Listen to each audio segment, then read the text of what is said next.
Hello বন্ধুরা, good morning সবাইকে। কেমন আছেন সবাই? আশা করব যে যেখান থেকে আজকের আমার এই ব্লগটা দেখছেন সবাই ভালো আছেন, সুস্থ আছেন এবং স্বাভাবিক আছেন। আমরাও ঠাকুরের আশীর্বাদে সবাই বেশ ভালো আছি। এখন বাজে সকাল 7টা, আর আজকের এখন থেকেই আমি আপনাদেরকে সঙ্গে নিয়েই আমার ব্লগটা স্টার্ট করছি। আশা করব অন্যান্য দিনের মতো আজকের এই ব্লগটাও আপনাদের ভালো লাগবে। সকালবেলা ঘুম থেকে ওঠার পরে টুকিটাকি কাজকর্ম যেগুলো সংসারের থাকে ওগুলো শেষ করে নিয়েছি। এরপর চলে এসেছি রান্নাঘরে।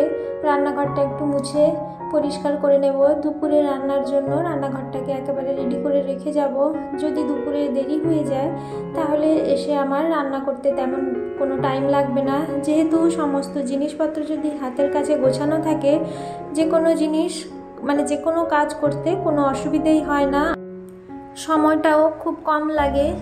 তো সেই জন্য এইভাবে যে কোনো কাজ করার আগে যদি একটু পরিকল্পনা করে নেওয়া যায়, কোনো কিছু কাজ করার আগে, সেটা রাত্রেবেলা ঘুমোতে যাওয়ার আগে হোক কিংবা সকালবেলা হোক, যে আমি সকালে উঠে কি কাজ করব, কিভাবে করব, সেগুলো যদি একটু মাথার মধ্যে চিন্তা করে নেওয়া যায় তাহলে কিন্তু সকালবেলা ঘুম থেকে ওঠার পরে পরপর রুটিন মাফিক ওই সমস্ত কাজগুলো করে গেলে দেখেছি কাজ করতে তেমন কোনো অসুবিধে হয় না। আর আমি মনে করি একটা মানুষ যদি অনেক কঠোর পরিশ্রম করতে পারে, এই সংসারের কাজের থেকেও একজন মানুষ আছে প্রচুরভাবে পরিশ্রম করতে পারে, তাহলে আমি কেন এইটুকু কাজ সময়ের মধ্যে শেষ করতে পারবো না? মানুষ পারে না এমন কোনো কাজ নেই, সব কিছু পারতে হবে, এরকমই মনে একটা জোর নিয়ে কাজ করলে কাজটা সবসময় ভালো হয়। আর আমি মনে করি একটা মানুষের সব জিনিস শিখে রাখা ভালো। কোন সময়ে কোন পরিস্থিতিতে কোনটা কাজে লাগবে সেটা কিন্তু বলা মুশকিল। তো সেই জন্য প্রত্যেকটা মানুষের প্রত্যেকটা জিনিস শিখে রাখা অত্যন্ত জরুরি, কারণ এখনকার দিনের যা অবস্থা, এই সময় মানুষের কখন যে কেমন সিচুয়েশন তৈরি হবে সেটা কেউই জানে না। তো সেই সব পরিস্থিতির মোকাবেলার জন্য সমস্ত জিনিসপত্র, যেমন সমস্ত কিছু কাজবাজ বলুন কিংবা যে কোনো জিনিস শিখে রাখা অত্যন্ত জরুরি। রান্নাঘরটা গোছানো হয়ে গেছে, এবার একটু রান্নাঘরটা ঝাড় দিয়ে পরিষ্কার করে মুছে নেব, তাহলেই সকালবেলা রান্নাঘরটা আমার গোছানো কমপ্লিট হয়ে যাবে। আর যে শুধুমাত্র সংসারের কাজকর্মই করে যাব, বাইরের জগৎটাকে দেখব না, নিজের জন্য কোনো টাইম বের করব না, এটা কিন্তু হলে হবে না। আগে বাইরের জগৎটাও যেমন বুঝতে হবে, সেই যে রকম ঘরের পরিস্থিতিটাকেও একসাথে সামাল দিতে হবে। আর কোনো কিছু কাজ কিন্তু পরিশ্রম না করলে সেটা সাফল্য অর্জন করা একেবারেই অসম্ভব। সাফল্য পরিশ্রমই হচ্ছে সাফল্যের অন্যতম চাবিকাঠি, এটা আমরা ছোটবেলা থেকেই জেনে এসেছি।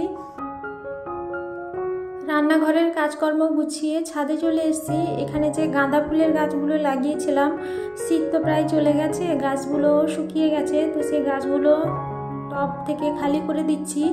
আর তাহলে এখানে অন্য কোনো গাছ লাগাতেও পারবো, আর জায়গাটাও বেশ ফাঁকা হবে। টবগুলোকে তুলে একবার উপরে রেখে দেব, আর গাছগুলোকে তুলে এইভাবে ফেলে দিচ্ছি। সব কিছু পরিষ্কার করে একেবারেই নিচে যাব। আজকে যখন এসেছি ছাদে, ভাবলাম সকালবেলা এই কাজটা একটু সেরে নিই। কাজ তো প্রত্যেককে মানুষকেই করতে হবে, কাজ ছাড়া যদি আমরা থাকি তাহলে আমাদের মস্তিষ্ক বিকল হয়ে যাবে। আর দেখবেন কাজের মধ্যে থাকলে কিন্তু কোনো বাজে বাজে চিন্তাভাবনা মাথার মধ্যে আসে না। আর যদি কোনো কাজ না করে অলসভাবে ঘরে বসে থাকা যায় তাহলে কিন্তু মাথার মধ্যে নানা রকমের চিন্তা আর বদ বুদ্ধিগুলো সব মাথার মধ্যে ঘুরপাক খাবে। তার থেকে বরং নিজেকে নানা রকম কাজে ব্যস্ত রাখা প্রত্যেকেরই উচিত।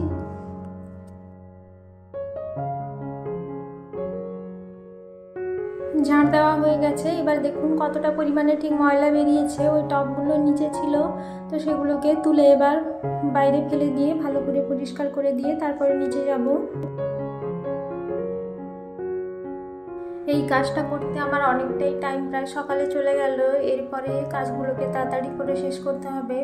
আসলে অনেক দিন ধরে করব ভাবছি, আর মানে সময় করতে পারছি না, যে এই কাজটা করতে গেলে অনেকটাই টাইম চলে যায়।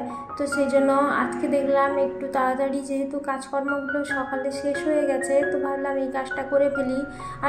আসলে কি বলুন তো, যখনকার কাজ তখনই করে ফেললে কিন্তু ভালো হয়। করব বলে করতে থাকলে সেটা কিন্তু পড়েই থাকে, শেষমেশ করতে অনেকটাই টাইম লেগে যায়। তো এখানে ছাদ থেকে এসে সবজিটাকে কেটে নিচ্ছি, তারপরে স্নান করতে যাব, না হলে কিন্তু অনেকটাই দেরি হয়ে যাবে। সবজি কাটতে তো অনেকটাই টাইম লাগে, আপনারা জানেনই। তো এখানে শাকটা যেহেতু আছে, শাকটা বেছে কেটে উঠতে অনেকটাই টাইম চলে গেছে। আর এদিকে নিম বেগুন বানাবো, আর ওই শাকটা বানাবো, আর বাঁধাকপি হবে, আর লাউ শাক হবে। যাই হোক, সবজিটা কাটা হয়ে গেছে, এবার সবজিটা ধুয়ে একেবারে গুছিয়ে দিয়ে যাব রান্নাঘর থেকে। তাহলে কি সুবিধা হয় বলুন তো, যত দেরি করে আসি না কেন ঝটপট করে রান্নাটা চাপিয়ে দিতে পারি। শাকটা ধুতে অনেকটাই টাইম লাগে, কারণ শাকের মধ্যে অনেকটাই বালি থাকে, তো সেই জন্য শাকটা ধুতে অনেকটাই টাইম লাগে। তো স্নান করে অনেকটাই টাইম হয়ে গেছে, চলে এসেছি, রান্না প্রায় হয়ে গেছে। নিম বেগুন আর ওই শাকের তরকারিটা হয়ে গেছে। এবার লাউ শাকটা বানাচ্ছি, আর হবে বাঁধাকপি। লাউ শাকের বাটা করব, আর বাঁধাকপি নিরামিষে করব। কালো জিরে আর কাঁচা লঙ্কা রসুন দিয়ে লাউ শাকটাকে এইভাবে ভেজে নিচ্ছি। তারপরে শুধু সিলে বেটে নিয়ে একটু কাঁচা সর্ষের তেল মাখিয়ে দিলেই গরম ভাতের সঙ্গে খেতে মানে অসাধারণ লাগে। আর কোনো কিছু দরকারই পড়ে না, শুধু এই লাউ শাক বাটা দিয়েই মনে হয় যেন অর্ধেকের বেশি ভাতটাই খাওয়া হয়ে যায়। আর এভাবে সিলে বেটে করলে কিন্তু তার স্বাদ যেন আরও বেশি বেড়ে যায়। মিক্সিতেও করা যায়, কিন্তু দেখবেন যে কোনো জিনিসে সিলে বেটে যদি করা যায়, তার স্বাদ যেন আরও দ্বিগুণ বেড়ে যায়। এদিকে বাঁধাকপিটাও হয়ে গেছে, বাঁধাকপিটা বসিয়ে দিয়ে আমি শাকটা বাটতে গেছিলাম, তো শাক বাটাও ওদিকে হয়ে গেছে, আর এদিকে দেখছি বাঁধাকপিটাও হয়ে গেছে। যেহেতু নিরামিষ বাঁধাকপি, ওই জন্য রেসিপিটা আপনাদের সঙ্গে এর আগেও শেয়ার করেছি।